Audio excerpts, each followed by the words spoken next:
بسم الله الرحمن الرحيم إن الحمد لله نحمده ونستعينه ونستغفره ونعوذ بالله من شرور أنفسنا ومن سيئات أعمالنا من يهده الله فلا مضل له ومن يضلل فلا هادي له وأشهد أن لا إله إلا الله وحده لا شريك له وأشهد أن محمدًا عبده ورسوله يا أيها الذين آمنوا اتقوا الله حق تقاته ولا تموتن إلا وأنتم مسلمون يا أيها الناس اتقوا ربكم الذي خلقكم من نفس واحدة وخلق منها زوجها وبث منهما رجالا كثيرا ونساء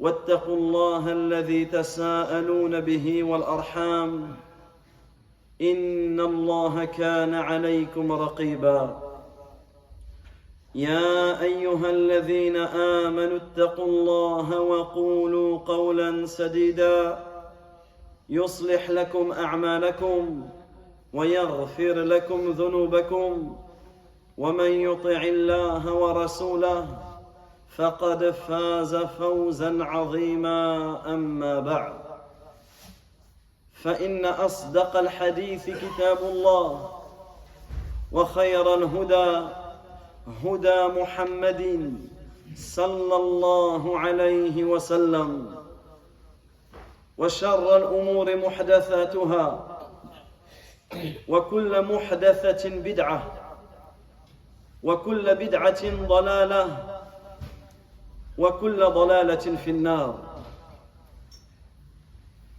فالسلام عليكم ورحمة الله وبركاته فقبل أن نشرع في الموضوع ينبغي علينا أن نفهم حقيقة هذه الخطبة حقيقة هذا الكلام هذه الخطبة التي سمعناها تسمى بخطبة الحاجة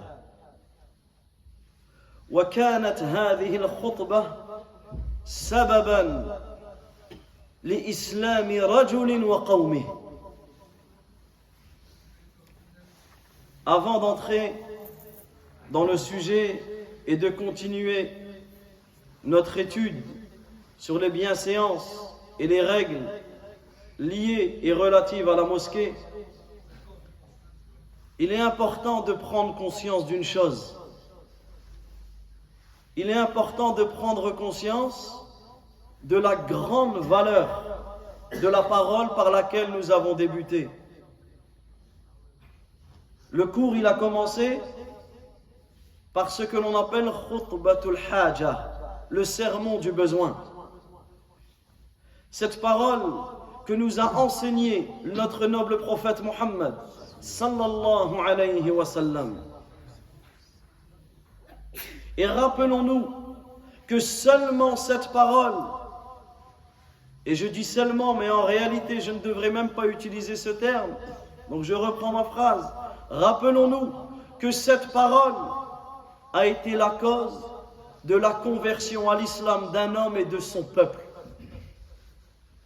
Ce que l'on vient d'entendre. Cet homme s'appelle Dimad al-Azdi.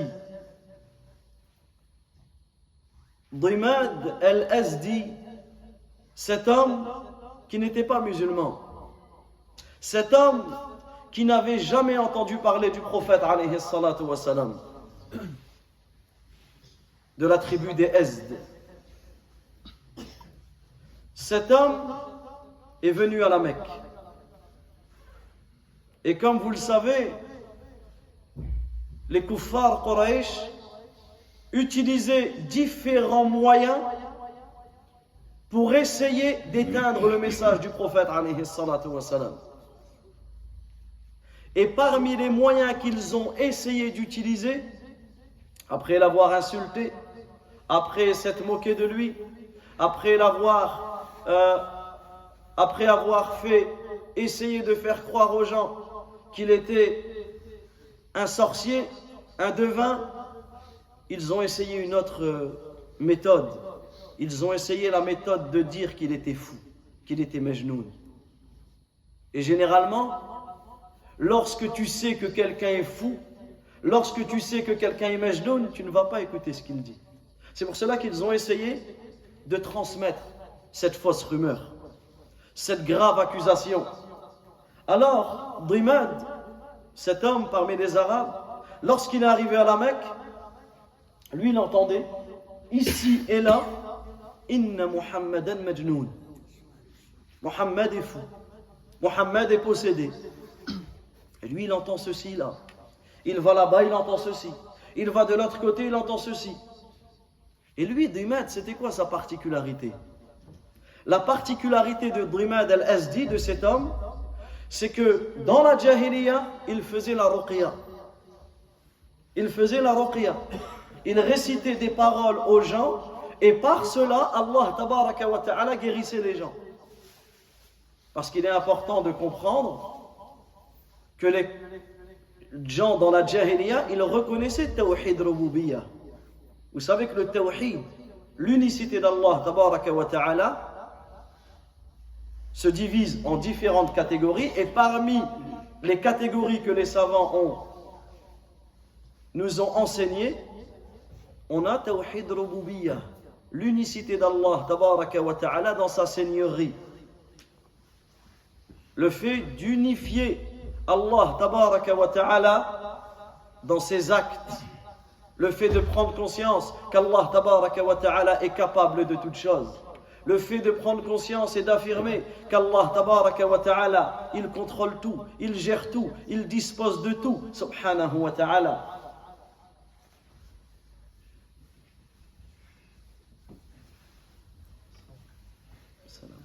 Alors, Dhimad, qu'est-ce qu'il se dit lui en lui-même? Il se dit, il y a un homme ici à la Mecque qui s'appelle Muhammad et qui est fou, et qui est possédé, qui est Majnoun. Alors si je le croise, je lui proposerai mes services, je lui ferai ruqya. Et il a croisé notre noble prophète Muhammad sallallahu alayhi wa sallam. Regardez le sharaf, regardez l'honneur qu'Allah tabaraka wa ta'ala lui a donné à cet homme, Dhimad al-Azdi. Il a croisé notre noble prophète Muhammad alayhi salatu wa salam. Et là on parle de quelqu'un qui n'est pas musulman. On parle de quelqu'un qui est plongé, noyé dans les ténèbres, dans la mécréance. Mais Allah tabaraka wa ta'ala l'a fait rencontrer le meilleur des êtres humains, le meilleur des messagers. Alors cet homme, il a été voir le prophète alayhi salatu wa salam et il lui dit, j'ai entendu que tu étais Majnoun. J'ai entendu que tu étais fou. Imagine, toi, quelqu'un, il vient te voir et il te dit, j'ai entendu que tu étais fou. Il lui dit, si tu veux, Allah Azza wa Jal guérit par ma cause les gens de Rih, Al-Ariyah, etc. Il utilisait le mot pour dire le djinn, du mal que les djinns peuvent causer. Il dit ça à qui? Au prophète alayhi salatu wa salam. En d'autres termes, est-ce que tu veux que je te fasse ruqya? Déjà regardez le adab, le comportement qu'avait Dhimad, cet homme qui n'est pas musulman. Il entend qu'une personne, ou il entend qu'on dit d'une personne qui est malade, ou qui est fou, qui est possédé, il sait pas. Il ne l'a pas délaissé. Comme des fois on va pouvoir délaisser certaines personnes, ou rejeter certaines personnes, ou minimiser certaines situations. Non. Il a proposé ses services. Mais regardez le comportement de notre noble prophète, alayhi salatu wa salam. Regardez le comportement de notre noble prophète, alayhi salatu wa salam. Imagine-toi, quelqu'un il vient là dans le quartier, il vient te voir et te dit, j'ai entendu que tu étais fou. Là, réellement, tu peux vraiment devenir fou. Même si tu ne l'étais pas, il va te mettre dans un état où réellement, il va confirmer. il est venu voir le prophète, alayhi salatu wa salam, qu'est-ce qu'il lui a dit? Il lui a dit, j'ai entendu que tu étais fou. J'ai entendu que tu étais majnoun, que tu étais possédé. Et Allah Azza wa Jal guérit par ma cause du mal des djinns, etc. Qu'est-ce qu'il lui a dit le prophète, alayhi salatu wa salam? Il l'a regardé et lui a dit, Inna alhamdulillah, nahmaduhu wa nasta'inuhu wa nastaghfiruh. ونعوذ بالله من شرور أنفسنا ومن سيئات أعمالنا من يهده الله فلا مضل له ومن يضلل فلا هادي له وأشهد أن لا إله إلا الله وحده لا شريك له وأشهد أن محمدا عبده ورسوله. Il lui a dit, certes, les éloges entiers appartiennent à Allah. Nous le louons, nous implorons son secours et nous lui demandons son pardon. Inna alhamdulillah, nahmaduhu wa nasta'inuhu wa nastaghfiruh. Wa na'udhu billahi min shururi anfusina. Et nous recherchons la protection auprès du mal de nos âmes. Wa min sayyi'ati a'malina. Et contre le fait et contre nos mauvaises œuvres, nos mauvaises actions. Man yahdihillah, celui qu'Allah guide, fala mudilla lah, personne ne peut l'égarer. Wa man yudlil, celui qu'Allah égare, fala hadiya lah, personne ne peut le guider. Et j'atteste qu'il n'y a aucune divinité qui mérite d'être adorée en vérité en dehors d'Allah et que Muhammad est son serviteur et son messager. Qu'est-ce qu'il a dit Dimad? ماذا قال ضماد إذا سمع هذا الكلام إذا سمع هذه الخطبة? Qu'est-ce qu'il a dit Dimad al-Azdi lorsqu'il a entendu cela? Il a regardé le prophète alayhi salatu wa salam et lui a dit, A'id alayya kalimatak haoula, répète-moi les paroles que tu as dit. Répète-moi les paroles que tu as dit. Alors le prophète alayhi salatu wa salam de lui répéter une seconde fois, Inna alhamdulillah, nahmaduhu wa nasta'inuhu wa nastaghfiruh wa na'udhu billahi min shururi anfusina wa min sayyi'ati a'malina. من يهده الله فلا مضل له ومن يضلل فلا هادي له وأشهد أن لا إله إلا الله وحده لا شريك له وأشهد أن محمدا عبده ورسوله. Qu'est-ce qu'il lui a dit Dimad quand il a entendu la deuxième fois? أعد علي كلماتك هؤلاء. Répète-moi encore une fois ces paroles. Et le prophète alayhi salatu wa salam de lui répéter encore une fois. Il ne lui a pas dit, ça fait 2 fois que tu me poses la question. J'ai pas le temps, je suis occupé, ceci, cela. Non. Il a pris tout le temps qu'il devait lui prendre et lui a dit. Qu'est-ce qu'il a dit Dimad al-Azdi? Il a dit, dans le sens de la parole, et le hadith, il est dans Sahih Muslim. Le hadith, il est dans Sahih Muslim. Celui qui veut réellement l'histoire comme elle est, parce que là, je l'ai résumé, c'était même pas prévu, je l'ai résumé. Donc, celui qui revient au Sahih Muslim, il trouvera l'histoire clairement de Dimad al-Azdi. Alors il lui dit, j'ai entendu la parole des devins, j'ai entendu la parole des sorciers, j'ai entendu la parole des poètes. Je prends Allah à témoin que ce n'est aucune de ces paroles-là.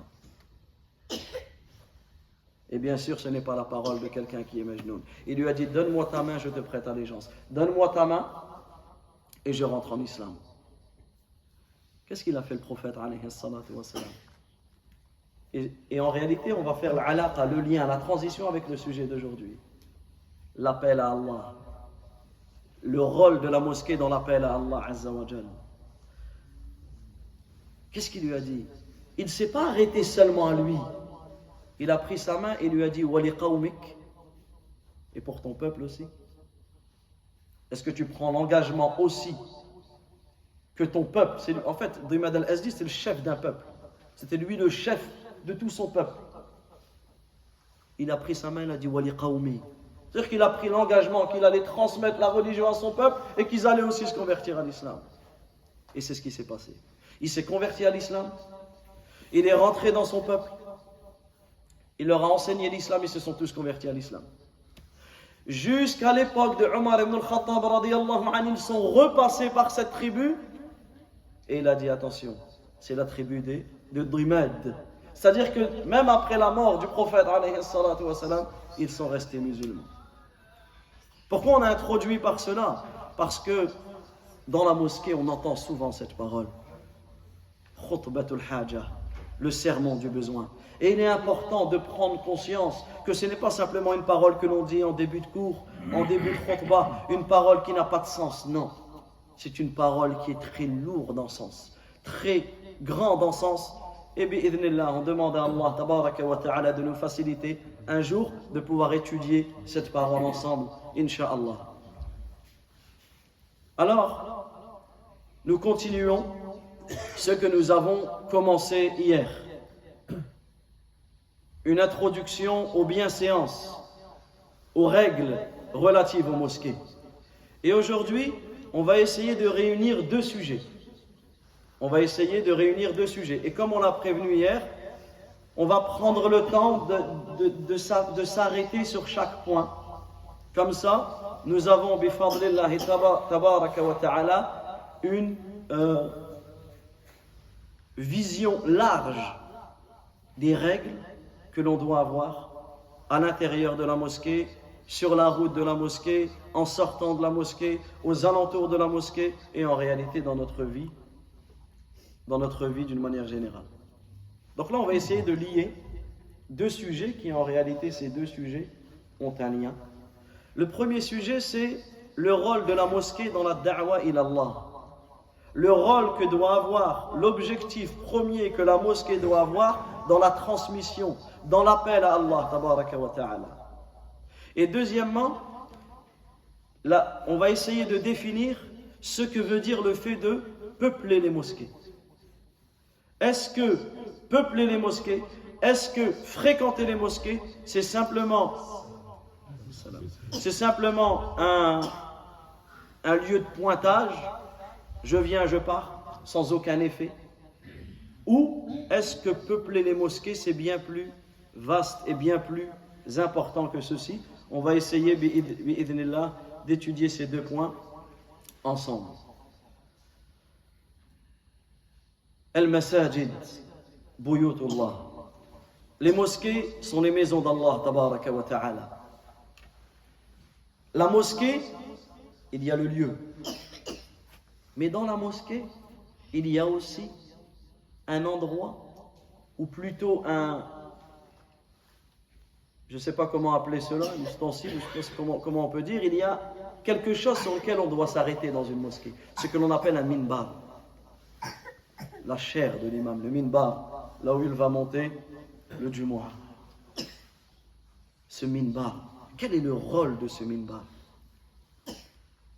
Et en réalité, al-masjid, la mosquée, ou al-minbar, ce sont ces deux choses-là, ce sont les plus anciens moyens de transmission de la religion. Ce sont les plus anciens moyens de transmission de l'appel à Allah Azza wa Jal, de l'appel au bien, du fait d'enseigner aux gens, de transmettre le message. Et en réalité, il y a quoi de plus beau que de transmettre le message de notre Seigneur? Et il y a quoi de plus beau que d'écouter le message de notre Seigneur? Ça, en réalité, lorsque tu enseignes, tout comme lorsque tu apprends, tu dois prendre conscience de cela. Tu dois prendre conscience qu'en réalité, que lorsque tu enseignes, tu suis la fonction des messagers, tu suis la fonction des prophètes. Pourquoi Allah tabaraka wa ta'ala a envoyé Adam alayhi salam? Pourquoi Allah azza wa jalla a envoyé Nuh alayhi salam, Ibrahim alayhi salam, Moussa alayhi salam, Isa alayhi salam, Muhammad sallallahu alayhi wa sallam? Quelle était leur fonction? Quel était l'objectif? Pourquoi Allah tabaraka wa ta'ala les a envoyés ainsi que l'ensemble des messagers? Pourquoi Allah azza wa jalla les a envoyés sur terre? Afin de transmettre le message d'Allah tabaraka wa ta'ala. Et ce message, ils l'ont transmis où? Où les messagers ont transmis ce message? En premier lieu, via le masajid, par les mosquées. En premier lieu, ils ont transmis ce message par ces endroits qui ont été édifiés pour l'adoration d'Allah tabaraka wa ta'ala, pour le rappel d'Allah azza wa jal, et sur le minbar. Et ici, lorsque l'on parle de minbar, c'est pas forcément le minbar comme nous on connaît. Un minbar, c'est quoi en réalité en islam? C'est tout endroit élevé qui va te servir à transmettre le message. Donc des fois le minbar des prophètes c'était quoi? Naqa, c'était une chamelle. Des fois c'était un cheval. Des fois c'était toute autre monture.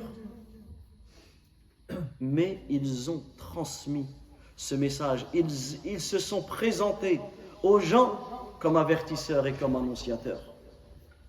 Et ça en réalité, lorsque nous sommes dans la mosquée, lorsque nous bâtissons une mosquée, lorsque nous édifions une mosquée, c'est ça l'objectif principal.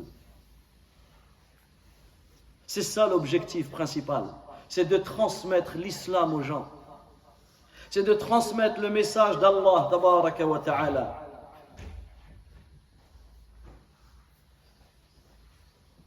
Et cela nous renvoie vers un point. Cela nous renvoie vers une chose qui est d'autant plus capitale. C'est qu'en fonction des époques, tu te dois d'utiliser les moyens qui sont à ta disposition pour transmettre l'islam.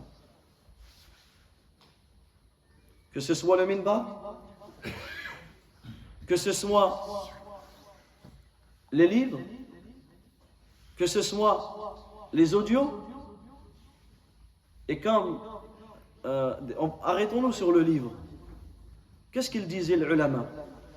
Les savants, ils disaient kitabuka ou al-kitab waladuka al-mukhallad. Le livre, le livre que tu vas éditer, le livre que tu vas écrire pour transmettre, c'est ton enfant éternel. Pourquoi? Lorsque tu meurs, qu'est-ce que ton enfant il fait pour toi? Il invoque pour toi waladun salih yad'u lah. Un enfant pieux qui invoque en ta faveur. C'est pour cela un des objectifs de nos enfants, de l'éducation de nos enfants, c'est que le jour où on meurt, ils continuent à invoquer pour nous. Et c'est pour cela qu'on éduque nos enfants sur la piété. Mais quand tes enfants ils meurent, et que leurs enfants ils meurent, il arrive d'une manière générale, bien sûr, un temps où tu es oublié. Prends ton exemple. Remonte 4-5 générations, pas plus. Le grand-père de ton grand-père. Je ne sais pas pour vous, mais en tout cas, je ne connais pas le mien. Et regardez comment, mais le livre, tu ouvres un livre, tu enseignes un livre, tu étudies un livre. Regardez des savants qui ont écrit des koutoub il y a plus de 1000 ans. Ils sont encore enseignés dans les 4 coins du monde, dans le monde entier. Je ne sais pas s'il y a 4 coins dans le monde, mais subhanallah, regarde. Ils ont été traduits. Et aujourd'hui, on peut même ajouter la voix du savant. Jusqu'à cela, la voix du transmetteur, la voix de l'imam, la voix du da'i, de celui qui appelle à Allah Azza wa Jal, jusqu'à sa voix, on peut encore en profiter après sa mort. Et allons maintenant jusqu'à la vidéo. Ça, en réalité, ce sont des moyens, des outils de communication que l'on doit se servir dans l'appel à Allah, tabaraka wa ta'ala. On doit se servir, on doit être accessible aux gens.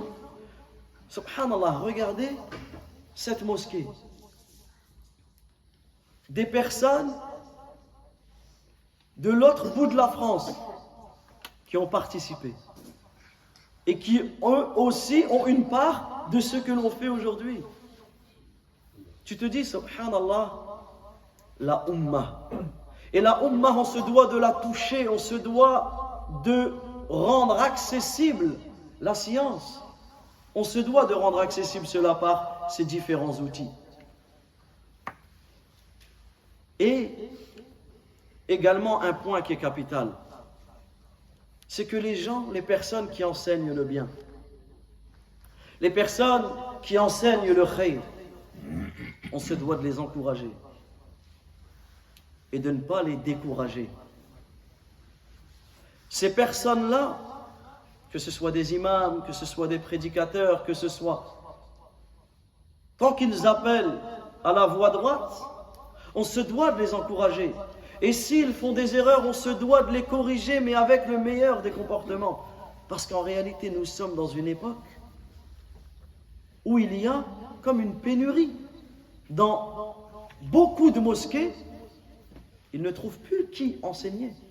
Ils ne trouvent plus qui transmettre ce message. Et ça, en réalité, c'est quelque chose qui doit tous nous attrister. Cela doit tous nous attrister. Alhamdulillah, il y a des mosquées, mais on trouve peu de personnes pour transmettre et pour enseigner. C'est pour cela que notre rôle, c'est de les encourager, c'est de les soutenir, c'est de les aider. Et surtout, c'est d'aider à la formation des jeunes et des moins jeunes. Et aussi, ça nous renvoie à un point personnel, c'est d'apprendre pour transmettre. Ne serait-ce que de transmettre à ta famille. On est tous obligés de transmettre. Ne serait-ce que de transmettre dehors, tu marches, tu vois quelqu'un qui commet une erreur, tu vas, tu lui parles, tu lui transmets. Parce que si tu n'apprends pas, comment veux-tu transmettre? Ça, c'est pas possible. Faqidu shay la yu'ti. Celui qui ne possède pas quelque chose ne peut pas le donner. Et là, tu as certaines personnes qui apprennent beaucoup de choses mais qui ne transmettent pas. Eux, ils sont dans l'erreur. Et tu as d'autres personnes qui transmettent, surtout à l'époque des réseaux sociaux, pour transmettre. Ils transmettent, mais ils n'ont pas appris. Ça, c'est une deuxième erreur qui est encore plus grave que la première. Parce que c'est là que tu vas transmettre. Tu vas transmettre les mauvaises choses, les mauvaises informations, tu vas égarer les personnes. Donc c'est pour cela qu'on se doit également de se motiver dans l'apprentissage. Nous sommes dans une époque où l'apprentissage, il est facilité. Alors qu'avant, ils ont connu des époques où l'apprentissage était moins facilité qu'à cette époque, mais ils apprenaient plus que maintenant. Donc le résumé, c'est que nous sommes tous responsables. Nous sommes tous responsables de cette transmission. Chacun à son niveau, mais chacun doit apprendre avant de transmettre. Et dans la mosquée, parmi les règles de la mosquée, c'est la même chose. Tu veux conseiller ton frère. Tu veux conseiller, donc la sœur conseille la sœur. C'est très bien. Mais apprends avant de conseiller. Apprends, déjà pour vérifier que ton conseil est bon. Apprends comment conseiller. Parce que ce n'est pas toutes les vérités qui sont bonnes à dire au moment où tu penses la dire, non. Il y a des moments, il y a des manières. Et notamment, il y a des personnes. Des fois, tu vois une erreur chez tes frères. Avant de tout de suite aller et de le conseiller d'une manière où le conseil va peut-être pas passer, essaye d'user de moyens. Notamment, tu vois l'imam et tu lui dis, voilà, dans la mosquée, ce qu'il se passe. Et lui, l'imam, il va réussir d'une manière ou une autre à aborder ce sujet. Ça, ce sont tous des moyens qui vont aider à corriger. Et à côté, il y a un point qui est très, très important aussi. c'est d'accepter le conseil. Malheureusement, aujourd'hui, on est dans une société où quelqu'un te conseille, on se vexe. En réalité, on n'a pas compris grand-chose. Mais tu dois remercier celui qui te conseille. Des fois, je ne sais pas si ça vous est déjà arrivé, des fois quelqu'un il vient et il te dit, écoute, allez, prenons un exemple, dans la prière, tu t'es trompé. Ou dans la manière de réciter, tu te trompes. Et tu te dis, hein, ça fait 10 ans, 15 ans, 20 ans que je prie comme ça, et il n'y a personne qui me l'a dit. On m'a laissé comme ceci dans l'erreur. Non. Lorsque quelqu'un il vient, lorsque quelqu'un il vient te conseiller, subhanallah, accepte le conseil. Vaut mieux quelqu'un qui te dit en face les choses et qu'il te conseille que quelqu'un qui te laisse dans ton erreur, il te laisse dans ton égarement. Donc tout comme nous, on doit apprendre à conseiller, tout comme nous, on doit accepter le conseil, peu importe de qui il vient. Peu importe. Qu'il vient de quelqu'un de plus jeune que toi, qu'il vient de quelqu'un de plus âgé que toi, peu importe de qui le conseil vient, tant qu'il te conseille dans la vérité, tu te dois d'accepter le conseil. Et ça, c'est un point qui est capital. Donc ici, le rôle de la mosquée dans l'appel à Allah Azza wa Jal et le rôle d'une manière plus générale du musulman dans l'appel à Allah Tabaraka wa Ta'ala est capital. Allah Tabaraka wa Ta'ala il dit فَهَلْ عَلَى الرُّسُولِ إِلَّا الْبَلَاغُ الْمُبِينَ. N'est-ce pas pour les messagers de transmettre d'une manière claire? C'est ça la fonction et le rôle des messagers. Ya ayyuhar rasoul, dans le sens du verset, ô toi le messager, balligh, transmets, ma unzila ilayka min rabbik, ce qu'il t'a été révélé de ton Seigneur. Également le prophète sallallahu alayhi wa sallam, qu'est-ce qu'il disait lorsqu'il faisait un prêche? Ballighu anni walau aya, transmettez de moi ne serait-ce qu'un verset. Transmettez de moi ne serait-ce qu'un verset. Et des fois, qu'est-ce qu'il disait? Que le présent transmette à l'absent. Et ça, en réalité, c'est une règle qui est capitale. Ça, c'est une règle qui est capitale. Que le présent transmette à l'absent. Pourquoi? Parce qu'il se peut des fois qu'une personne n'était pas présente, mais elle va plus profiter du message que celui qui était présent. Un exemple, toi tu apprends quelque chose.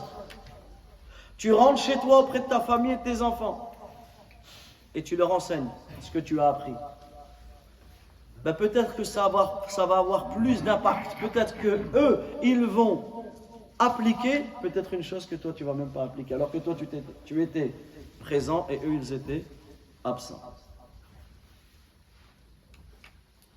Hier, nous nous sommes arrêtés sur un verset. Nous allons à présent méditer ensemble ce verset magnifique, parce qu'il mérite, comme tous les versets, d'être médité. Et on répète que le Coran a été révélé pour sa méditation et son application. Le Coran n'a pas été seulement révélé pour l'écouter. Bien sûr, c'est une grande adoration que d'écouter le Coran, ou que de réciter le Coran, ou que d'apprendre le Coran, ou que de lire le Coran. Mais ce n'est pas l'objectif premier. L'objectif, c'est la méditation. Et pourquoi on doit méditer sur le Coran? Pour la mise en pratique. Allah Tabaraka wa Ta'ala, il dit, et bi'idhnillah, nous allons tous essayer et prendre l'engagement envers Allah Azza wa Jal de mettre en pratique ce verset. Que chacun renouvelle son intention et prenne cet engagement sincère, véridique, envers Allah Tabaraka wa Ta'ala d'appliquer le verset que nous allons citer. Le verset 18 de Surat Tawbah, de la Surat numéro 9. Et revenez vers ce verset, lisez-le, apprenez-le, méditez-le et appliquez-le. Allah Azza wa Jalla dit Innama ya'muru masajid Allah Certes, ceux qui peuplent les mosquées, ceux qui fréquentent les mosquées, ceux qui remplissent les mosquées, ce sont qui? Man amana billah, ceux qui ont cru en Allah. Wal yawm al-akhir, ils ont cru au jour dernier. Wa aqama as-salah, ils ont accompli la prière. Wa ata az-zakah, ils se sont acquittés de la zakat. Wa lam yakhsha illa Allah, et ils ne redoutent que Allah tabaraka wa ta'ala. On reprend. Innama ya'muru masajid Allah. Certes, ceux qui peuplent les mosquées, man amana billah, ce sont ceux qui ont cru en Allah, wal yawmil akhir, et au jour dernier. Et là on voit l'aqidah, la croyance du musulman. Wa aqama as-salah wa ata az-zakah, ils ont accompli la prière et ils se sont acquittés de la zakat. Là on voit les bonnes œuvres, les bonnes actions. Et que la foi et les actes ne sont pas dissociés. Les actes font partie de la foi. La foi en islam, qawlun bil lisan, une parole avec la langue, wa i'tiqadun bil qalb, une croyance avec le cœur, wa amalun bil jawarih, des actes avec les membres, c'est ça la foi. Yazidu bit ta'ah, elle augmente avec les obéissances, wa yanqus bil ma'asiyah, et elle baisse avec les péchés, avec les désobéissances. C'est ça la foi. Ensuite, Allah tabaraka wa ta'ala, il dit fa'asa ulaik ay yakunu min al-muhtadin. Et il se peut où ces personnes-là ont le plus de probabilité d'être parmi les bien guidés. Méditons ensemble sur ce verset et voyons comment nous pouvons appliquer ce verset. Ce verset, il nous renvoie vers un point qui est capital. Le peuplement des mosquées. Le fait de fréquenter la mosquée. Auprès d'Allah, à quel moment tu seras considéré comme quelqu'un qui fréquente la mosquée? Ça, en réalité, on se doit de méditer dessus chaque jour. Auprès d'Allah, à quel moment tu seras considéré comme quelqu'un qui fréquente la mosquée?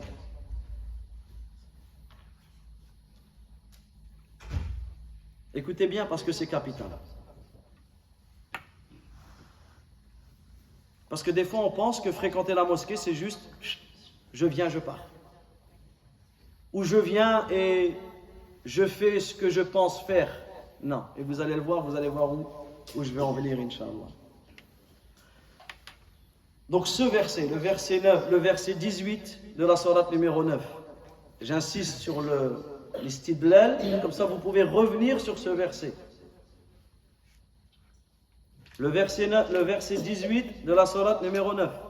Il vient nous informer à quel moment tu seras considéré comme quelqu'un qui fréquente et qui peuple la mosquée auprès d'Allah Azza wa Jalla. Eh bien sache mon frère, sache ma sœur, que tu seras considéré comme quelqu'un qui fréquente la mosquée lorsqu'il y a deux choses, lorsque tu retrouves deux choses chez la personne. Lorsqu'en toi tu as deux choses, et ces deux choses sont dans le verset. Salahul aqidah, une croyance saine, wa husnul amal, et des bonnes œuvres. Lorsque ces deux choses sont dans la personne, il fera partie, il sera considéré auprès d'Allah tabaraka wa ta'ala comme quelqu'un qui fréquente la mosquée. Et détaillons. On a dit premièrement Salahul aqidah, avoir une croyance saine. C'est quoi la preuve? C'est qu'Allah Azza wa Jalla dit, certes ceux qui peuplent la mosquée, man amana billah wal yawmil akhir. Ce sont ceux qui ont cru en Allah Azza wa Jalla et au jour dernier. ce sont ceux qui ont cru en Allah Azza wa Jal et au jour dernier. Et ça, en réalité, c'est le premier rôle de la mosquée. L'enseignement le plus important que l'on doit retrouver dans chaque mosquée, c'est l'enseignement de la aqidah, l'enseignement de la croyance, du dogme. L'appel au tawhid, à l'unicité d'Allah tabaraka wa ta'ala. L'enseignement de la croyance. Mais de quelle croyance? De la croyance des gens de la sunna et du consensus. Ahl sunnah wal jama'a. Cela doit être, c'est le premier rôle de la mosquée, c'est cette transmission-là de la croyance. Avant même tout le reste.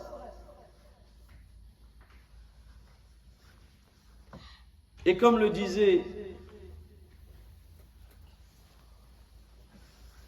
si je ne me trompe pas, Cheikh Al-Albani, rahimahullah, il disait usul ad-da'wa usul ad-da'wa qa'imatun ala thalathi da'aim. Les bases de l'appel à l'islam, de l'appel à Allah Azza wa Jal, sont fondées sur trois choses. La première chose, Al-Qur'an al-Karim. Et c'est ce que l'on doit retrouver dans une mosquée. C'est l'enseignement du Coran. Et l'enseignement du Coran, enseigner le Coran, khayrukum man ta'allama al-Qur'an wa 'allama. Les meilleurs d'entre vous, ce sont ceux qui ont appris le Coran et qui l'ont enseigné. Ça veut dire quoi? Enseigner le Coran. Certes, c'est enseigner le Coran, les versets du Coran, qu'on ait des enseignements, des enseignants, des enseignantes qui enseignent aux gens le Coran, comment prononcer. Chaque lettre doit être prononcée comme elle se doit. Chaque verset doit être appris de telle manière. Mais c'est aussi enseigner le sens des versets. Lorsque tu enseignes le sens des versets, tu rentres dans ce hadith. Khayrukum man ta'allama al-Qur'an wa 'allama. Donc les fondements de la da'wa, premièrement, c'est le Coran.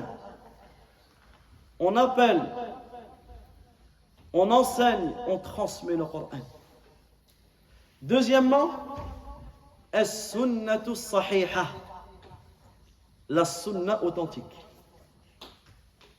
On doit retrouver dans la mosquée l'enseignement de la sunna authentique, l'enseignement de la tradition prophétique, l'enseignement des paroles, des ahadiths de notre noble prophète Muhammad sallallahu alayhi wa sallam.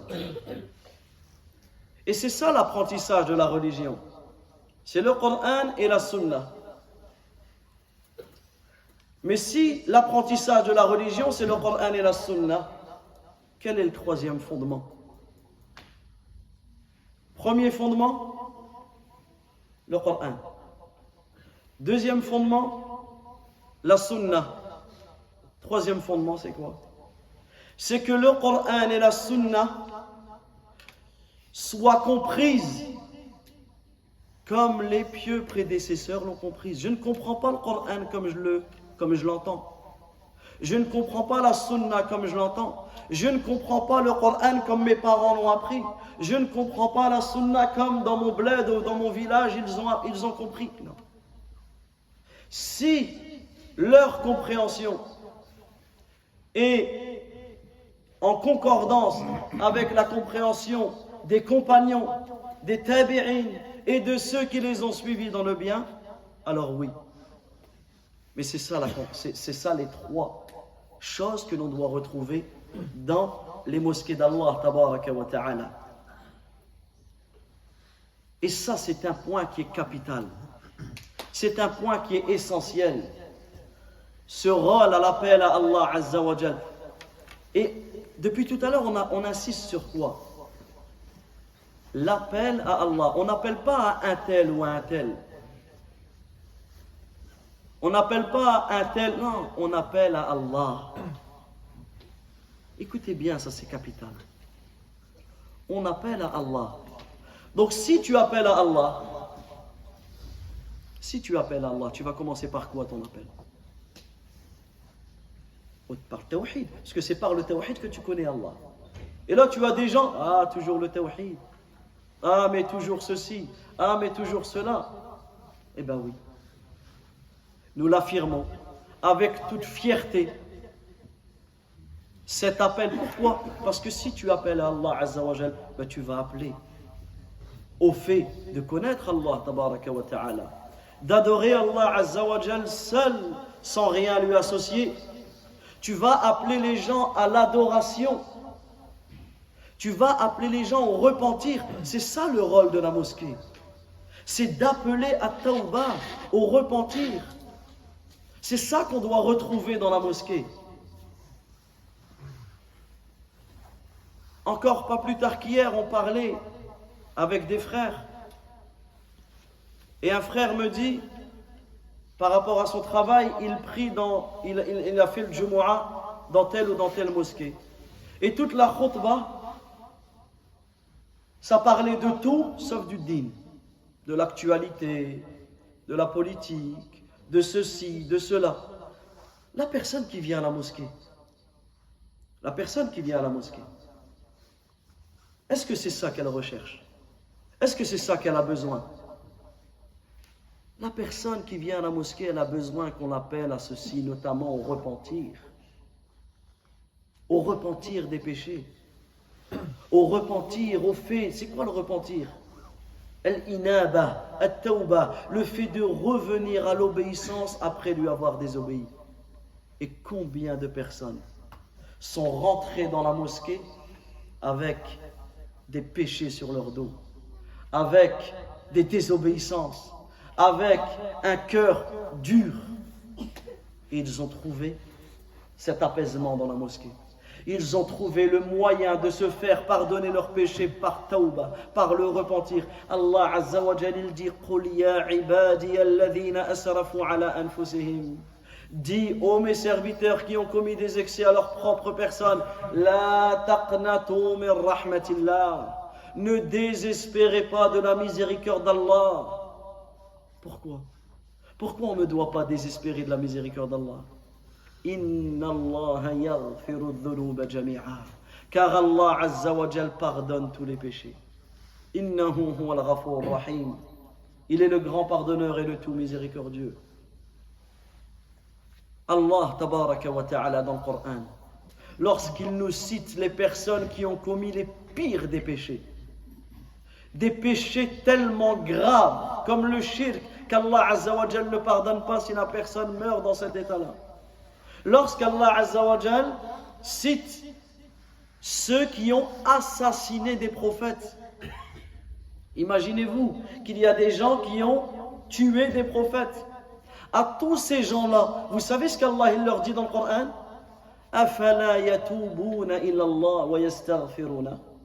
Ne vont-ils pas se repentir?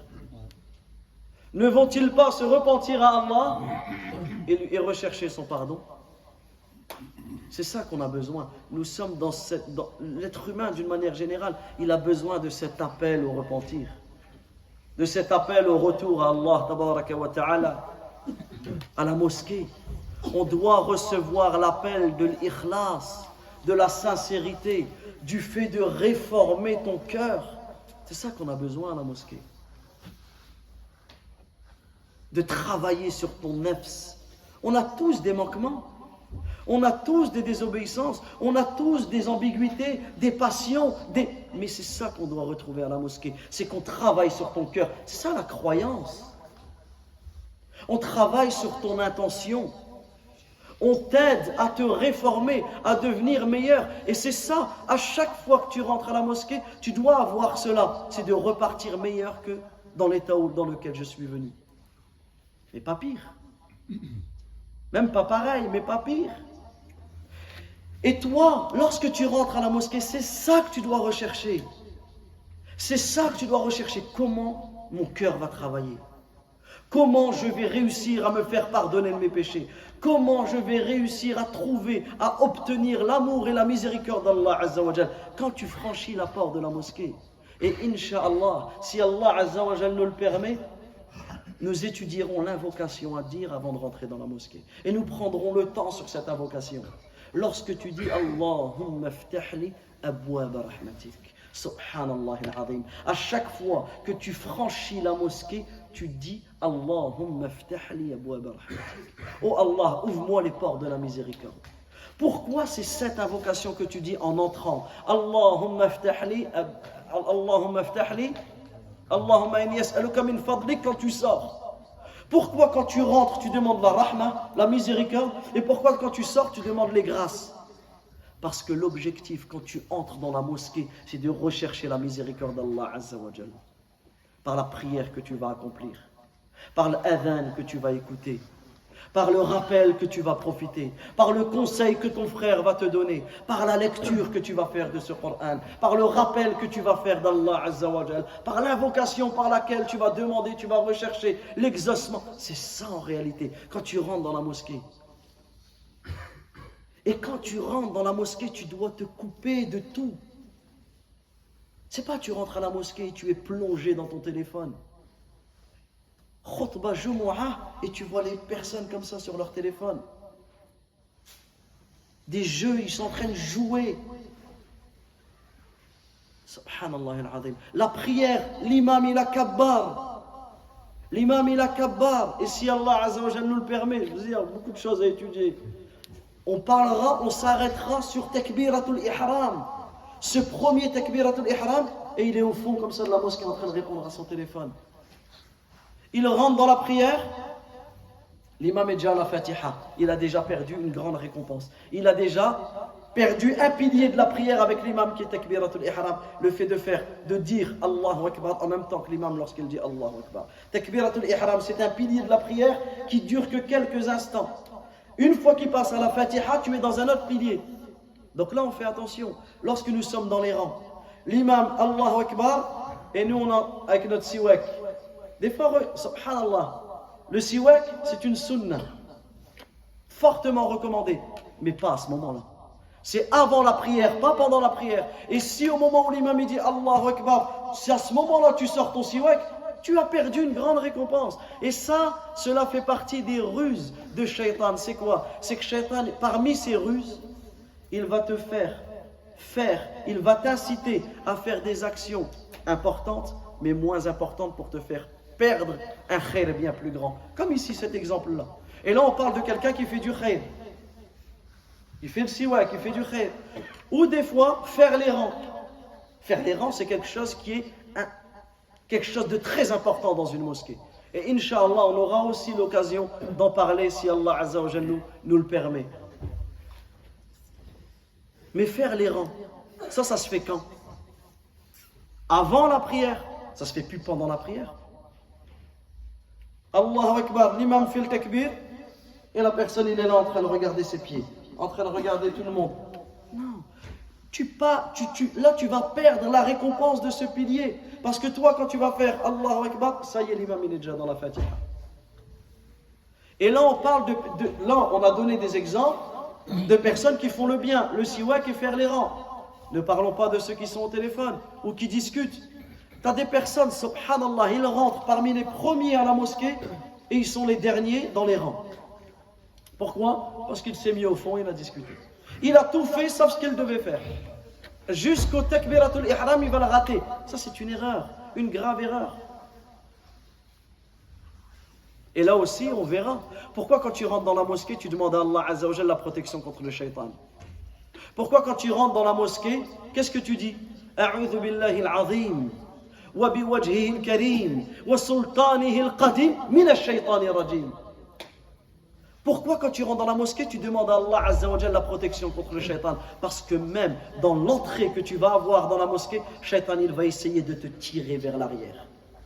Shaitan il va essayer de te faire perdre un maximum de bonnes actions. Naam. Donc c'est ça qu'on doit trouver à la mosquée. Le fait de réformer notre situation. Le fait de travailler notre intention.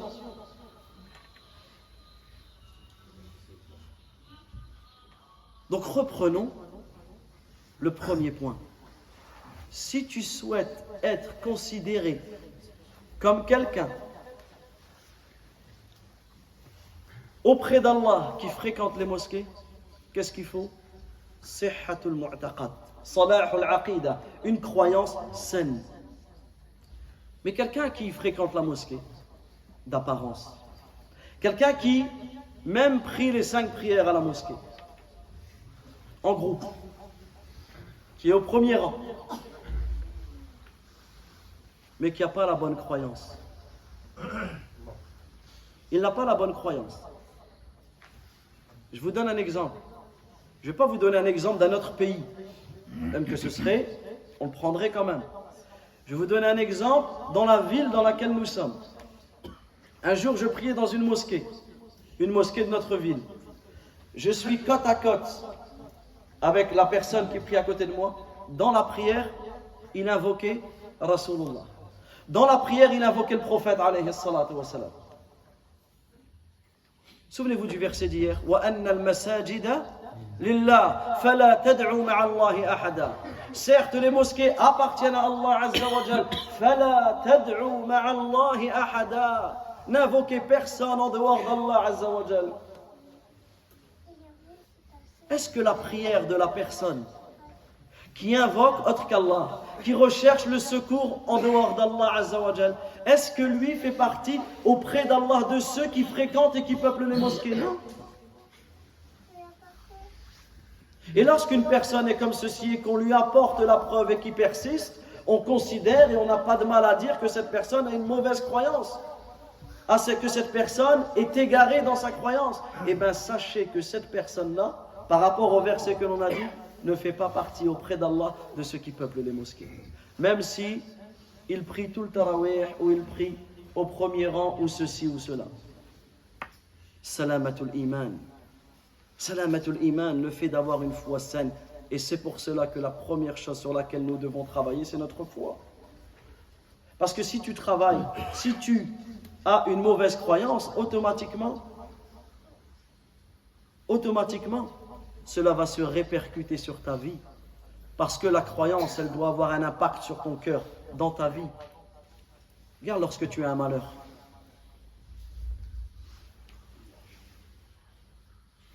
Citons un des plus grands malheurs que peut être, par lequel peut être touchée la personne. La mort de son enfant. Ton enfant. Que tu as vu naître.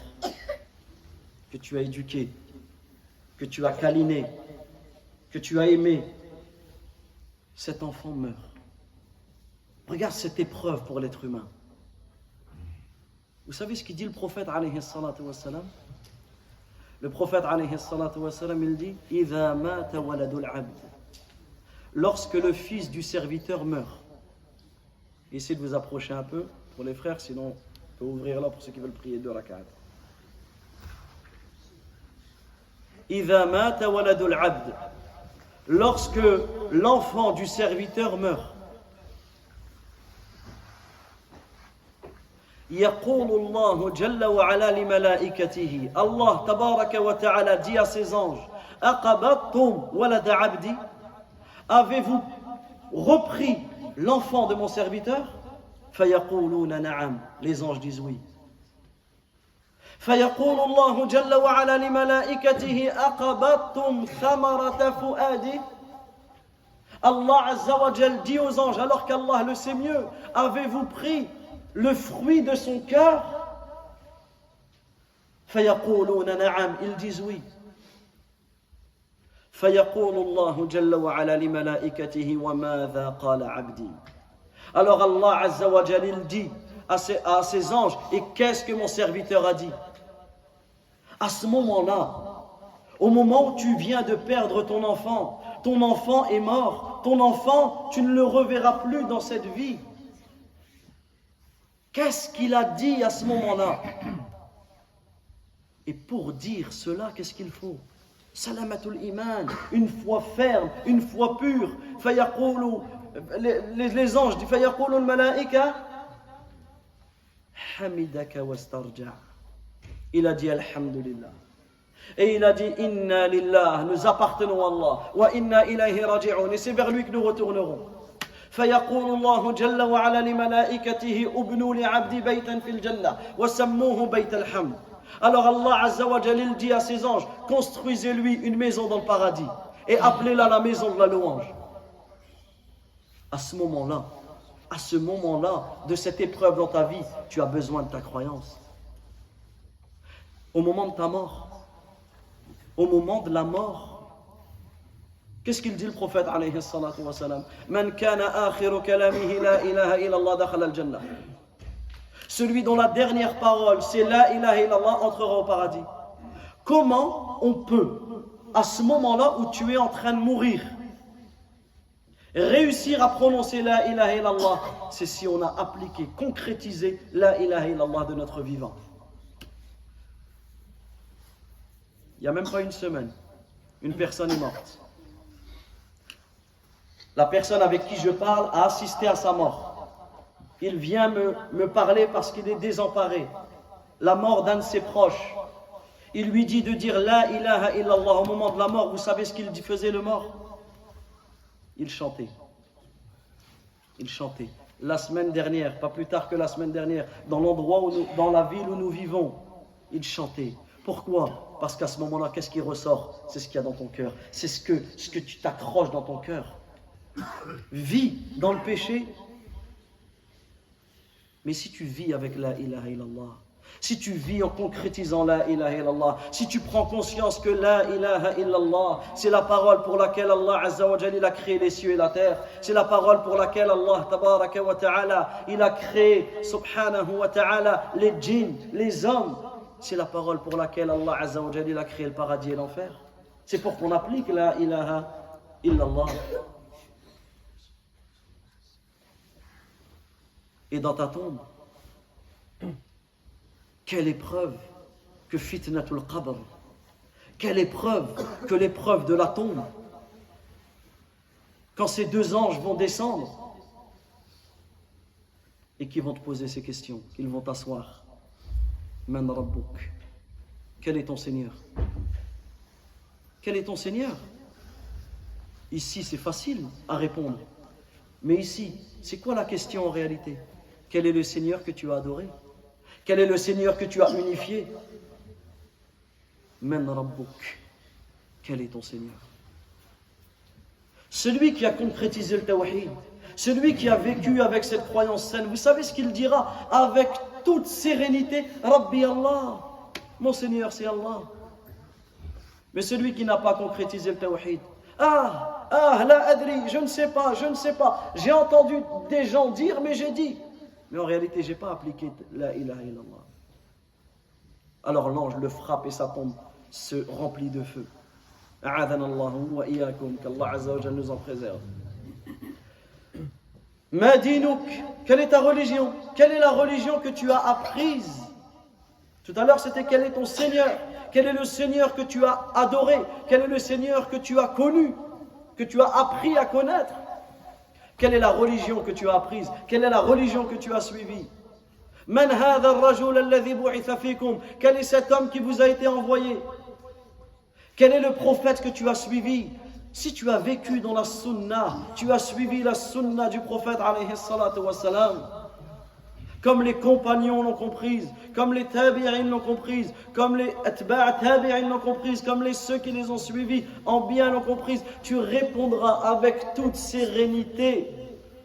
Huwa Rasulullah, c'est le messager d'Allah, sallallahu alayhi wa sallam. Mais si tu ne vis pas avec le tawhid, si lorsque tu invoques autre qu'Allah, si lorsque tu sacrifies pour autre qu'Allah, si lorsque tu jures par autre qu'Allah, toutes ces choses-là sont des choses qui sont contraires à la croyance saine.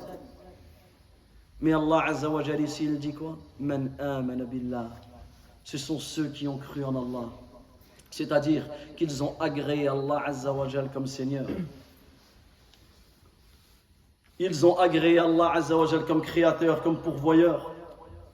C'est lui qui octroie les bienfaits. C'est lui qui donne de ses grâces. Ils croient qu'Allah Azza wa Jal est le seul qui mérite d'être adoré. Ils croient qu'Allah Tabaraka wa Ta'ala possède les noms les plus beaux et les attributs les plus parfaits. Ils croient en la perfection d'Allah Azza wa Jal. Ils croient en la majesté d'Allah Tabaraka wa Ta'ala. Ils croient en la grandeur et la perfection de notre Seigneur Subhanahu wa Ta'ala. Ils s'humilient devant Allah. Lorsque tu rentres dans la mosquée, c'est ça que tu recherches. C'est ça ce qu'on appelle le ta'zim, la vénération. C'est ça. Quand tu dis Allahu Akbar, tu prends conscience qu'il n'y a rien qui est plus grand qu'Allah Azza wa Jal. Lorsque tu t'inclines pour Allah. Lorsque tu te prosternes pour Allah. Lorsque tu récites le Coran, tu récites la parole d'Allah Azza wa Jal. Lorsque tu entends l'adhan, ces paroles magnifiques de l'adhan, tu prends conscience que par cela, tu vénères ton Seigneur subhanahu wa ta'ala. Et cela va te pousser à invoquer Allah Azza wa Jal. Si tu es malade, recherche la guérison auprès de lui subhanahu wa ta'ala et auprès de personne d'autre. Lorsque tu recherches le secours, recherche-le auprès de lui subhanahu wa ta'ala et auprès de personne d'autre. À ce moment-là, tu seras considéré comme étant quelqu'un qui fréquente et qui peuple la mosquée réellement. Mais est-ce que peupler les mosquées, est-ce que la personne sera considérée auprès d'Allah Azza wa Jal comme quelqu'un qui peuple la mosquée s'il tombe dans le shirk, s'il tombe dans des choses qui vont venir annuler sa foi? Et hier on a donné l'exemple, et je clôturerai plutôt sur ce passage. Hier on a fait l'exemple des personnes qui vont à la Mecque ou à Médine. Alhamdulillah, nous sommes dans une époque où il y a de plus en plus de personnes qui vont à la Mecque et à Médine. Mais ici, on doit faire attention. On doit faire attention que quand tu vas à la Mecque, tu vas faire une umrah, tu vas faire un hajj, tu vas te poser des questions. Et la plupart des questions, c'est ce que je dois mettre dans ma valise. Bien sûr, c'est important, mais ce n'est pas du tout les priorités.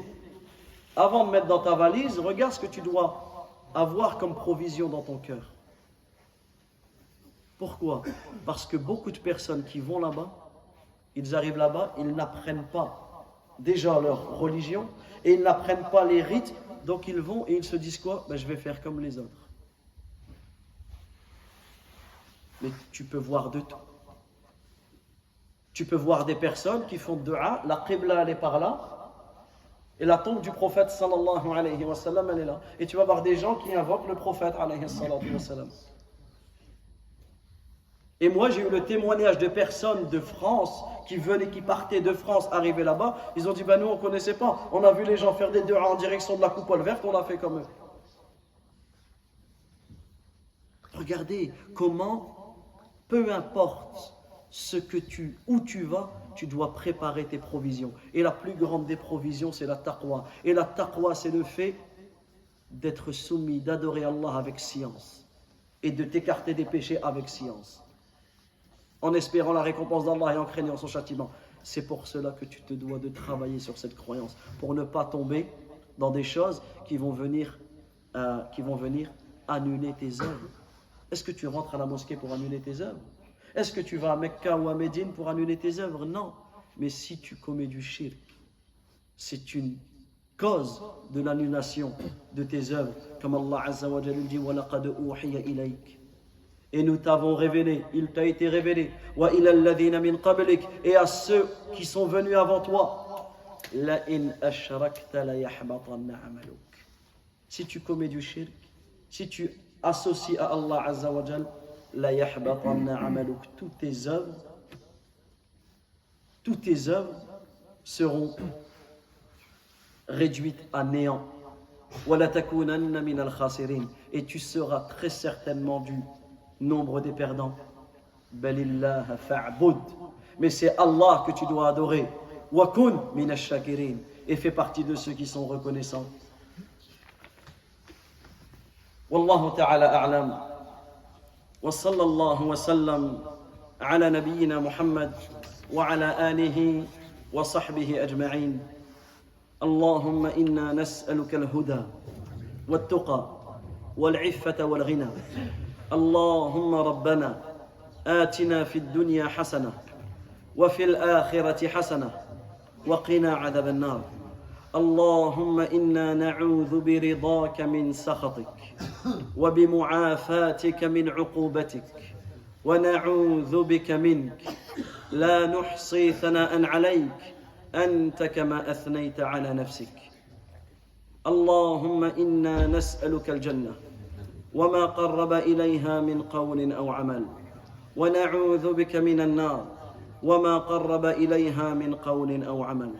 اللهم إنا نسألك الفردوس الأعلى من الجنة برحمتك يا أرحم الراحمين يا أجود الأجودين يا رب العالمين.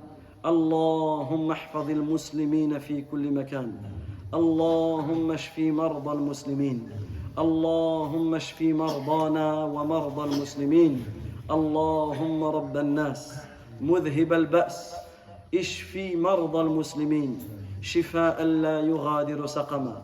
أنت الشافي لا شفاء إلا شفاؤك شفاء لا يغادر سقما. اللهم ارحم موتانا وموتى المسلمين. اللهم اغفر للمسلمين والمسلمات والمؤمنين والمؤمنات الأحياء منهم والأموات. اللهم صل على محمد وعلى آل محمد كما صليت على إبراهيم وعلى آل إبراهيم إنك حميد مجيد. وبارك على محمد وعلى آل محمد كما باركت على إبراهيم وعلى آل إبراهيم إنك حميد مجيد. وآخر دعوانا أن الحمد لله رب العالمين والسلام عليكم ورحمة الله وبركاته.